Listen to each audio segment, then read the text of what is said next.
In London, England in 2007, Ready? Graham Boyne is doing his best to raise his two children. Oh, that one's gone. Get a ball. He was very, very fond of the children. He loved them dearly. But his young wife, Maria, doesn't share his commitment. Maria was a very flighty mother. She didn't really care about her children enough to be around for them. She was very much her own person, and if she wanted to do something, she would do it. Often she'd disappear for hours on end and no one would know where she was. So I'm off to Spain. I've always wanted to see Spain. You should come with me. Certainly had a magnetic attraction to men. One couldn't deny her that. She can't. She's busy. And she knew it, and she took full advantage of it. I'd love to. Maria spends more and more time away from Graham and the children. Where's my birthday girl? There she is. She often wasn't there for her kids. She even missed their birthdays. Look what I have for you! A present! His parents often pick up the slack. Maria. Maria's a no-show. What, again? Who wants a drink? Oh, yeah. Me too. And lollies. And it became clear that she was having affairs all over the place behind Graham's back. And they lived happily ever after. Graham steels himself to his wife's affairs and her indifference to motherhood. One more time, Daddy, please. He loves her too much. One time. Just one more, and then it's bed, right? He still wanted to try to keep that marriage together. Come on, listen up this time. Yeah. Once upon a time, in a land far, far away. Living the life of footloose, single woman, Maria only plays mom when she wants to. Mummy! My babies. She was manipulative. She was controlling. I don't think she respected him at all. He didn't assert himself. He didn't put his foot down. He'd immediately forgive her, seemed to give her the fuel to go and do it all over again. Maria seems happiest away from her children. But in Bar City, Vermont in 2015, mother Jody Herring is in the opposite situation. She's lost 2 of her children to the state and is desperately trying to keep custody of her youngest daughter. Oh, wow. How's the family portrait going? Oh, sweetie, I'm so very lucky to have you. It was neglect. The state didn't feel like she was a suitable parent for them. I'm just gonna put this over here. Court systems don't take children away from their mothers unless there is a very, very compelling reason. This daughter was her life. She did everything she could for that child, much more than she did for her prior children. Things are looking up when Jody finds Mr. Right.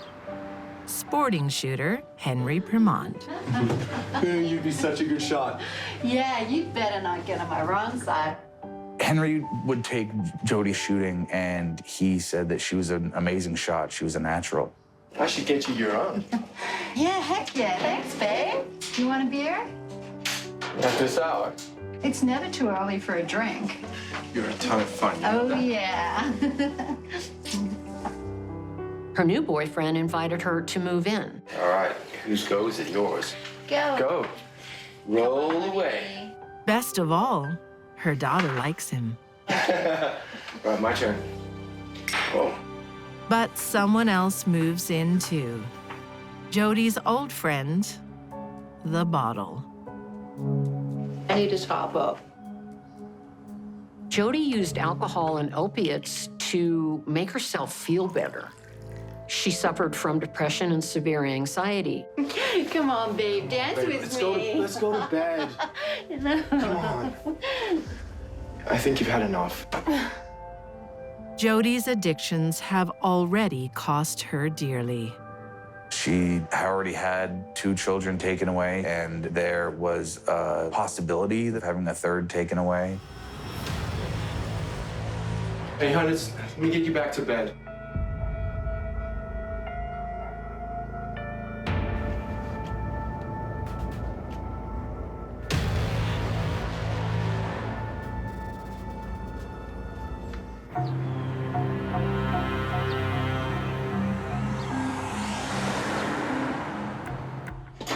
She's such a little treasure, isn't she?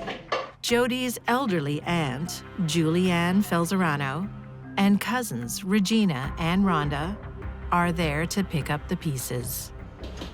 Have something to eat, huh? Stop worrying about me. I do worry about you. Both of you. Jodi's 2 cousins and aunt were very supportive of her. I can take care of my daughter, all right?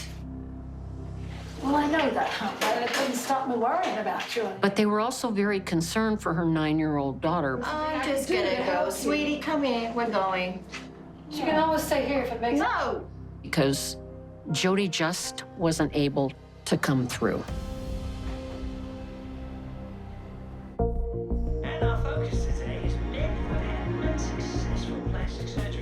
Jodi. Jodi, Hey, babe. we need to talk. Before long, Henry realizes what Jodi's family already knows. Hey, hon, you go get your bag ready for school. Her drinking got so bad to the point that he essentially just kicked her out and said, I can't deal with you like this anymore. Had it, Jodi.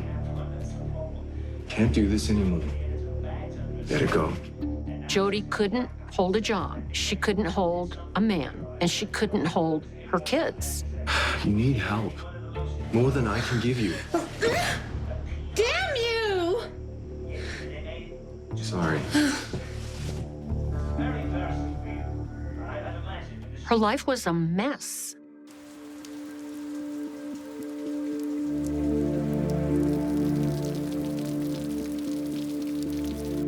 Alone with her daughter again, Jodi checks out. Jodi tried to commit suicide by overdosing on medication. Hi, it's Rhonda Herring. I'd like to request a welfare check.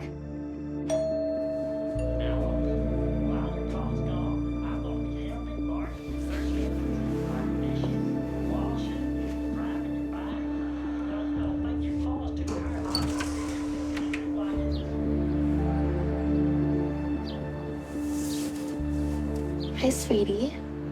Is your mom home? Yeah, she's sleeping. Do you want to show me where she is?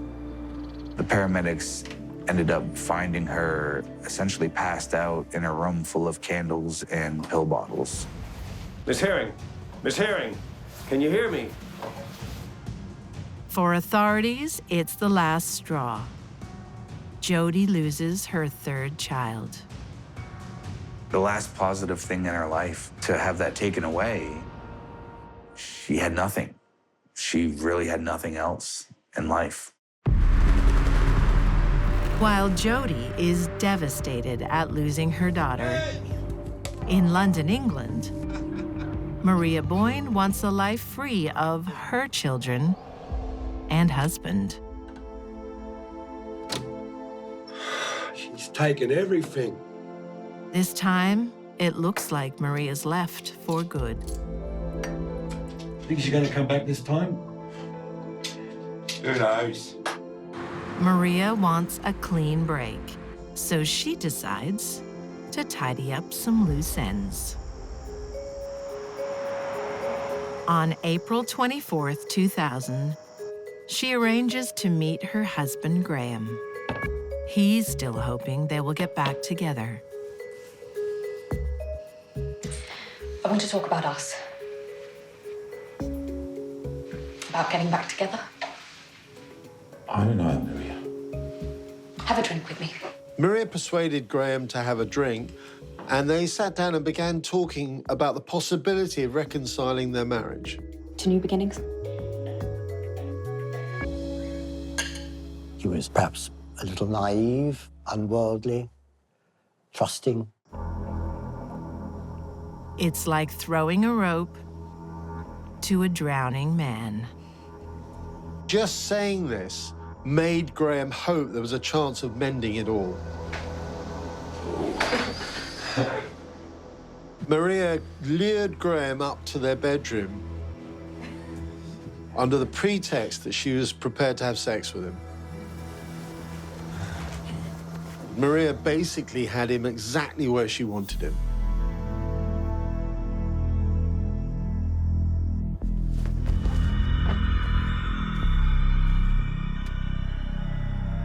She wanted to be rid of him. When I use the phrase rid of him,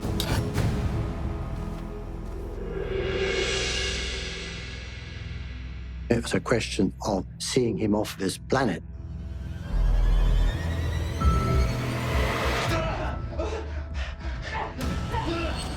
It was a frantic attack.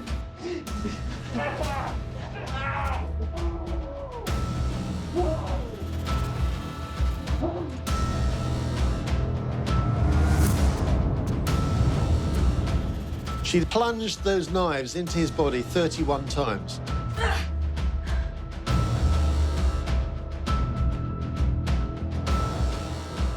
She looked down at his naked body and snatched the gold chain from around his neck.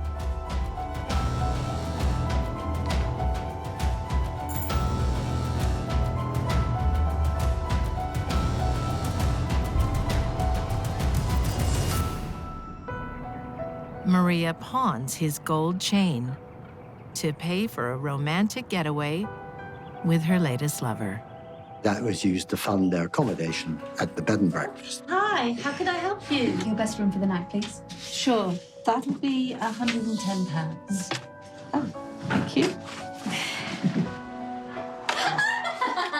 Their behavior was not guilt or remorse, but quite the opposite. It was laughing and carefree. Maria no longer wants her family, but she does want the family house.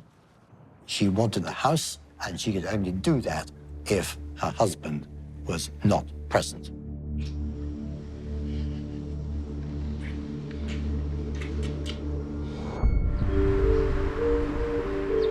In Bar City, Vermont, 2015, Jody Herring has lost her third child to the state. She's been declared an unfit parent, and her case is assigned to social worker Lara Sobel. Beautiful day out there, isn't it? Come on, take a seat. Laura was very kind and compassionate. That's why she was in that business. That's one of my girls. She tried to be a support for her. She was talking about how, I'm here for you, we're gonna get you through this. Okay, so how have you been? How do you think I've been? You took my child from me. Jody, we really need to get you back on your feet. Give me my daughter back. But Jody isn't taking it well. Okay, it's not helping. She's blaming everyone but herself. Pick up. Pick up. Her aunts and her cousins are the ones that notified emergency services, but Jody wasn't thankful they saved her life. She was angry at them. Hi, you've reached Rhonda, Regina, and Julianne. Please leave a message and we'll call you right back. You're all traitors, all of you. She believed they triggered the DCF investigation into her daughter. I'm gonna make you regret this. Jody, please, we care about... Jody wasn't a big person. Jody wasn't one to look at herself.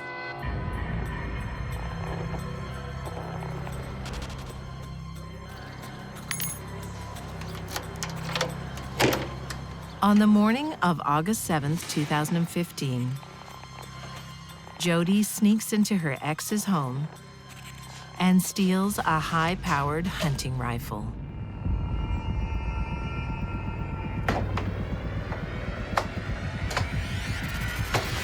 Considering Jody's background of violent outbursts, drug abuse, alcohol abuse, never in a million years should she be near a firearm.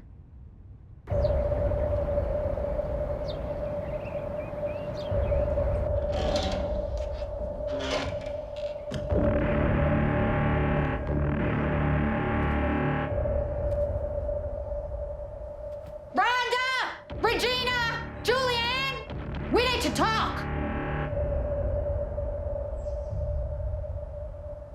It is meant for hunting deer, elk, moose. Jody! Jody, no! No, put the gun down! No! A high-velocity round to a human body causes massive destruction, and there's virtually no way to survive it. Regina, where are you? I can't imagine the fear they must have felt knowing their life was about to be ended by the crazy, angry cousin Jody. Regina hears the large gunshot blast. Then she hears the footsteps on the stairs. Jody, no, please, please, no. No. And she shoots her twice in the torso.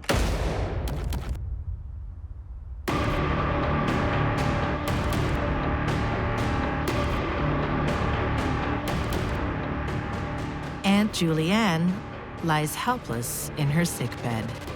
Jody, no, no. This is for taking my kids away. No, Jody, please. Jody, please. She got her right in the chest. This triple murder happened because of Jody's complete failure to ever take responsibility for her own behavior. But taking 3 lives isn't enough. Social worker Lara Sobel has just finished work at her Bar City office. Laura was on the phone with her 9-year-old at the time, and her child was asking her, when are you gonna come home?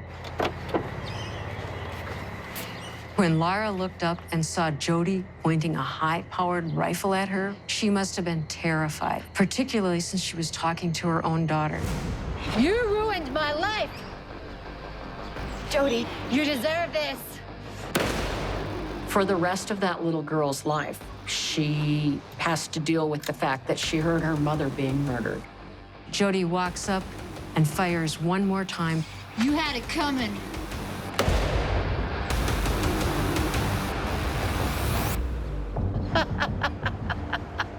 By the time Jody put down the gun, she was spent. She wasn't angry anymore. She didn't try to run away. Her job was done.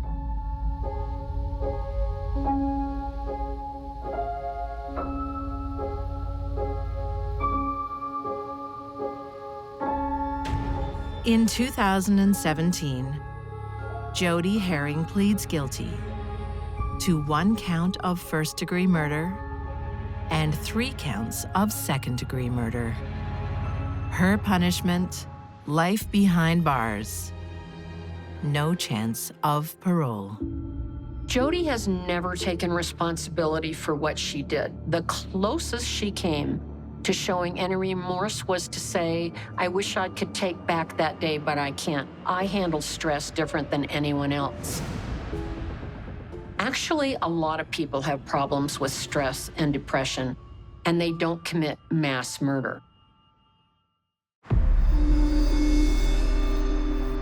Jody's terrible rampage means she will never get her children back. And in London, Maria Boyne's desire to start anew doesn't work out either. Graham knew full well that Graham's father would be visiting the house. Graham. You can imagine the shock when he found his son with those numerous knife wounds, naked in the matrimonial bed. Maria's life with her new lover is short-lived. The police soon discover she is seen leaving the house on the night of the murder. At first, she comes up with a crazy story about an intruder. Maria claimed that 1 o'clock in the morning there was a knock on the door. An unknown man presented himself. He was wielding a knife. He went upstairs, murdered her husband. It became woefully clear, painfully clear, that it was not going to stand up in court or indeed anywhere else. So she changes her story and blames her boyfriend. But no one buys that either. With regard to motive, in this particular case, the overriding motive seemed to be gain. In 2009, Maria Boyne is convicted of murder. She's sentenced to 36 years behind bars and is eligible for parole in 2033. From first to last, she showed not one jot of remorse. Not one. Maria could never accept her responsibility as a mother. She not only abandons her children, she steals the life of their father. Give me a bowl. Their father was dead and their mother had gone to jail for 24 years. She effectively orphaned her 2 children. Maria was devious, she was cunning, she was dishonest, and she murdered for gain.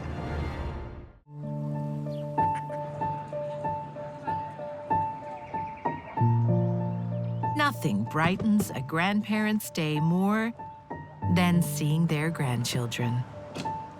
Hello. Hey, Grandpa. What are you doing here? In August 2016, Brittany Dwyer surprises her grandpa, 81-year-old Robert Whitwell. That's lovely to see you. You too, Grandpa. I haven't seen you in ages. I know. Brittany's maternal grandfather was a lovely man. Can I get you something to drink? The tyranny of distance keeps them apart. Robert lives in South Australia, while 19-year-old Brittany lives 1,000 miles away. Today is a rare chance to reminisce. And that's you. You know, you couldn't have been 3 years old then.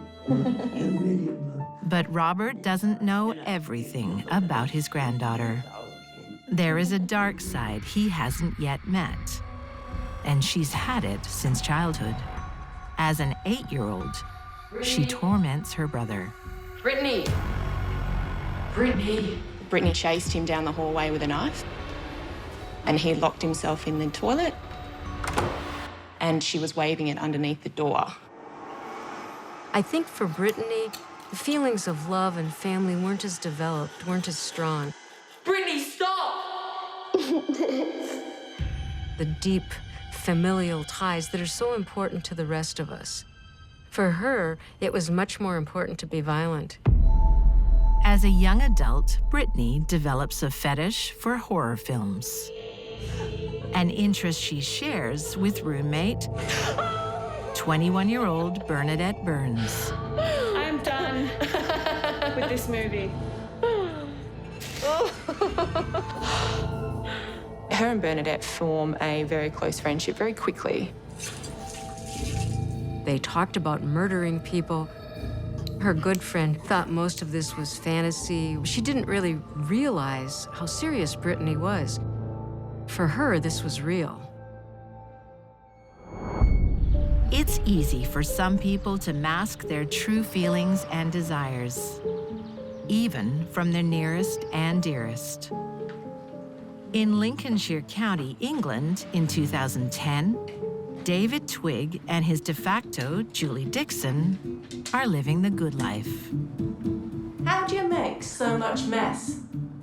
It takes talents. Very funny. David was a skilled joiner specializing in doors and windows and things like that. The craftsman and the manager are a perfect fit. Everything to do with money, phone calls, contact with the public, bills and invoices was all run by Julie. He was the talent, she was the accountant. That was their arrangement. David uses his business to indulge his passion for motorsports. Hello? He sponsors a racing team. Hi, mate. How are things? That's brilliant. Yeah, I'm in. I'm sure. Okay, I'll see you soon. Amazing. What is it? The team's racing in America. And we're going. Oh. What? What's up? No, fantastic, yeah.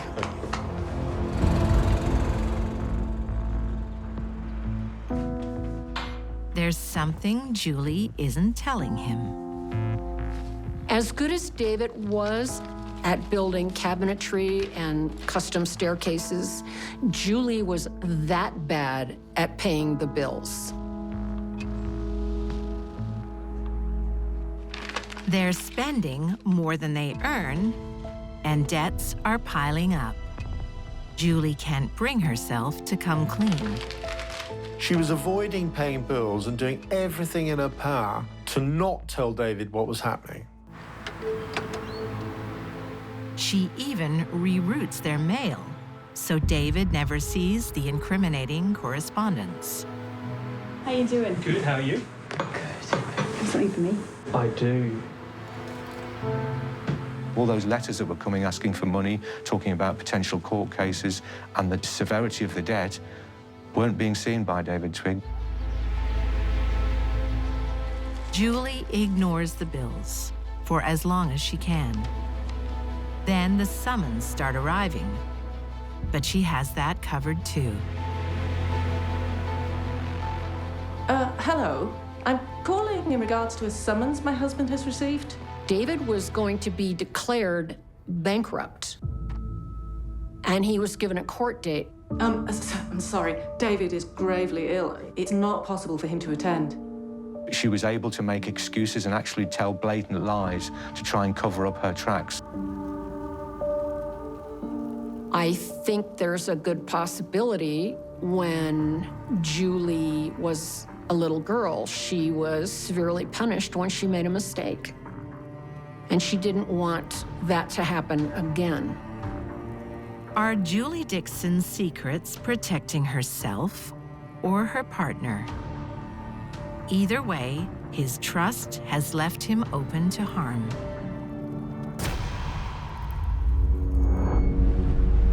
In Australia, the same jeopardy lurks in the restless young adult, Brittany Dwyer. And now, here's one for my favourite granddaughter.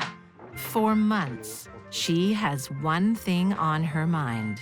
Oh my God, thanks, Papa.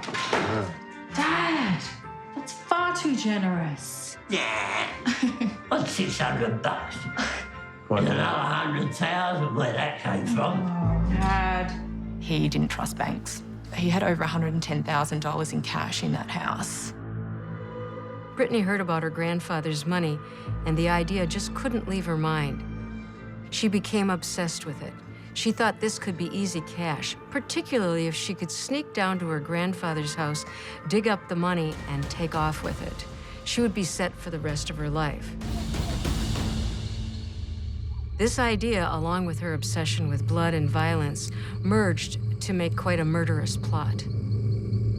I know where there's some cash. A lot of it. I'm in. You up for a road trip? Yeah. Brittany has no trouble recruiting her BFF, Bernadette Burns. Well, they were very close. And you sort of have to have a strong relationship with someone to convince them to drive across the country to commit a robbery against that person's grandfather. They travel 1,000 miles, and on August the 5th, 2016, arrive at Robert Whitwell's Adelaide home. Okay, you ready? But Bernadette has a change of heart. I can't do it, Britt. We're in this together, whatever it takes, remember? Yeah, but he's your pop. We just came all this way for this.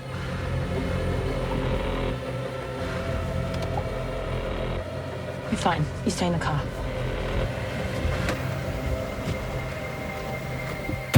For Brittany, this is more than a robbery.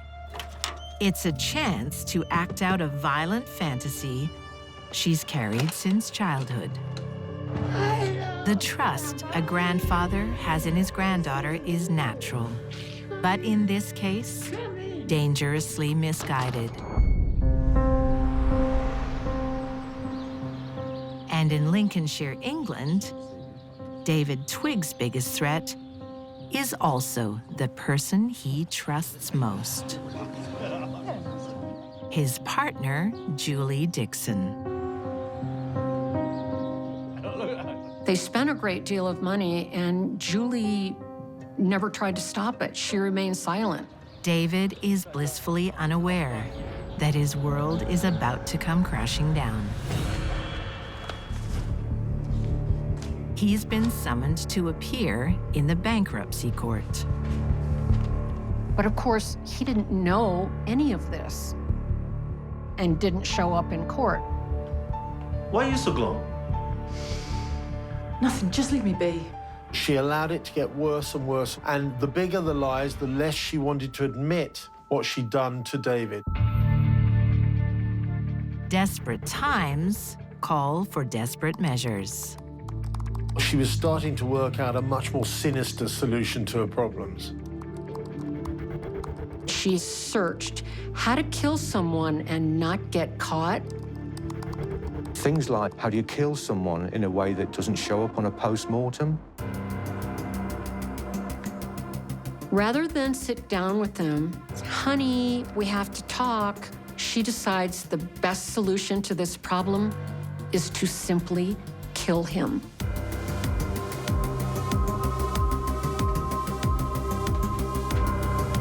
By 2011, time's up. Eventually, an arrest warrant was issued for David. Look, I have tried to explain over and over. He is seriously ill. He cannot get to court. That's just the way it is, unfortunately. Right. The best option was to kill her innocent husband.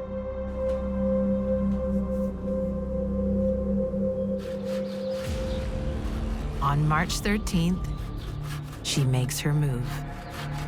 Both David and Julie were in the garden. Which they often did on a Sunday.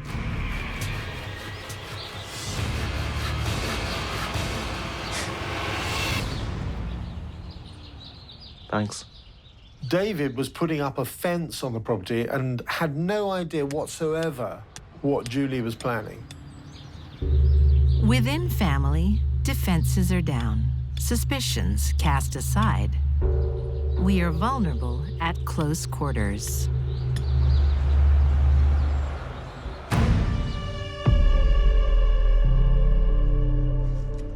Brittany Dwyer's grandfather welcomes her with open arms. I wish we could do this more often. I really do. Yeah. He pulls out photograph albums of their childhood. Oh, look, there's your mum, and there's you. Recalling fond memories. Yeah, I want you to take that one with you. The trip down memory lane softens Brittany. Brittany texts Bernadette, and she says that she can't do it.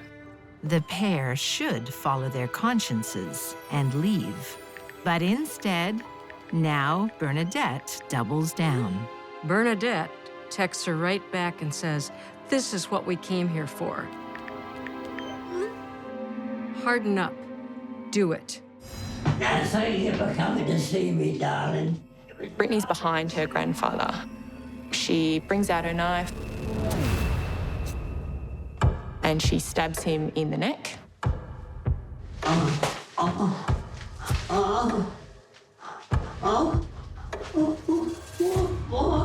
would you do that? He said it in utter shock and surprise. He just couldn't fathom that this could happen. And he just stood there looking at her. And with that, she reaches up with the knife again and buries it deep in his chest. He would have bled rapidly. And since it's so close to the heart, the majority of the blood would have poured into the cavities of the chest.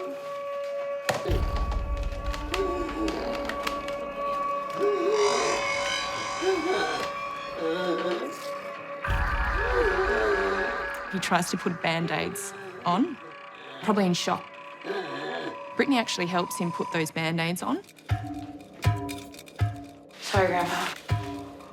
But that's where her first aid ends. She waits and watches her grandfather bleed to death. He would have probably been in shock within 3 or 4 minutes. He would have been dead by 6 to 7 minutes.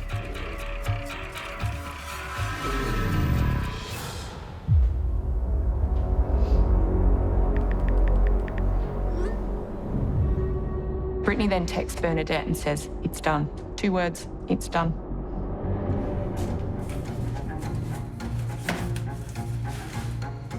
They rifle through his belongings and find his wallet, and they found $1,000. The girls have traveled across Australia for much more than that. He had over $110,000 in cash in that house. But they can't find it. Hey, where are you? We have to go. I found a bag. With just $1,000 in their pockets, the girls hit the road. Like Brittany Dwyer, Julie Dixon uses the stealth of family to turn an ordinary moment into a fatal one. David was putting his garden tools away in a storeroom.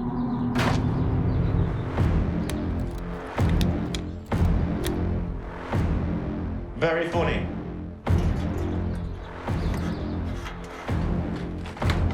Julie! Julie! She began pouring petrol on the floor of the workshop. Open the door! Julie! Julie! Open the door! A realization must have dawned on him that the person he loved was actually killing him. Open the door! Julie! I'm begging you, open the door! She then lit a match and threw it into the petrol and calmly walked out of the building. What are you doing to me? Julie! Please! And left him there to die.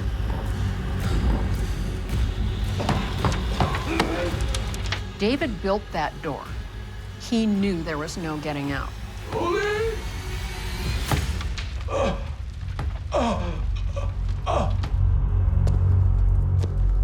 In the process of starting the fire, Julie catches some heat and gets singed from it.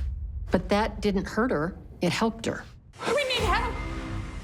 Somebody attacked us and set fire to the place. She described 2 intruders setting fire to the place. What? No, my partner, he's still inside. Outwardly, she gave the appearance of someone that had been the victim of the most awful attack.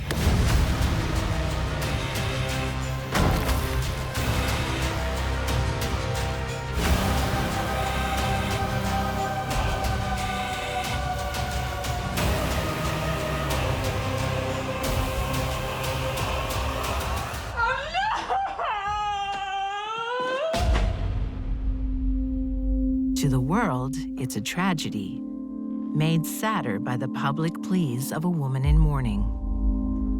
Julie played the grieving partner to the hilt, especially when the cameras were on. Can you tell us what happened that day? It was all so quick.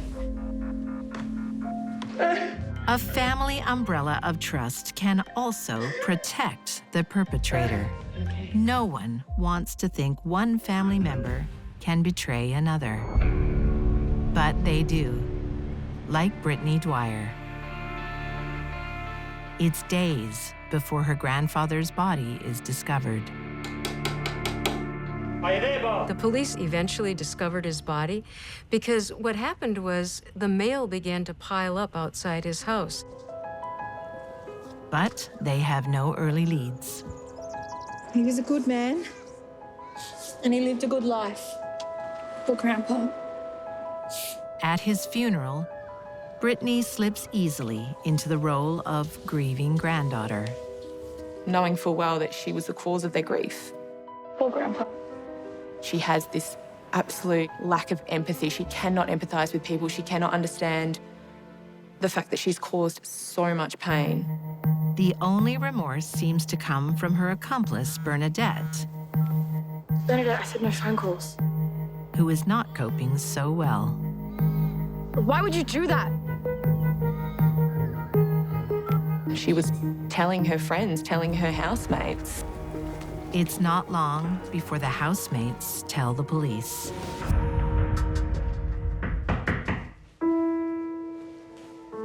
It was eventually a tip-off to Crime Stoppers that led to their arrests.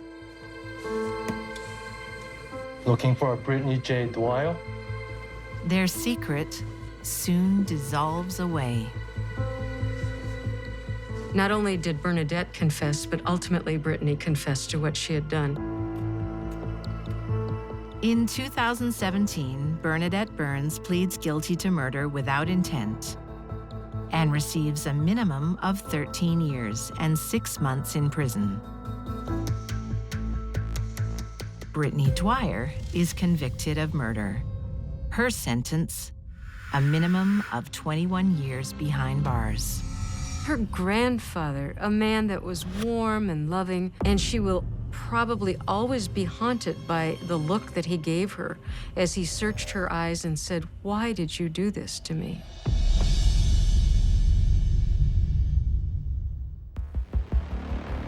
For 6 months, Julie Dixon fools her community, including the police. Julie didn't have the bandwidth to pay the bills on time, let alone pull off a murder. David's long trail of bad debts start to reveal themselves, along with Julie's deceit. We'd been given a complete pack of lies.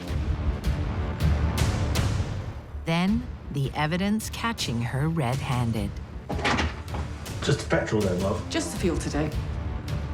The CCTV footage, which clearly showed Julie Dixon purchasing a quantity of petrol, which she put in the portable petrol containers.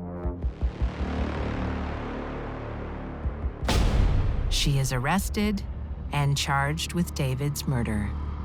I would describe Julie Dixon as cold, calculating, and I would probably go as far as to use the word evil. In 2011, Julie Dixon is convicted of murder and sentenced to life with a non-parole period of 23 years. It just goes to show you never know what your other half is capable of. If they're feeling under pressure and they've been cornered, they come out fighting.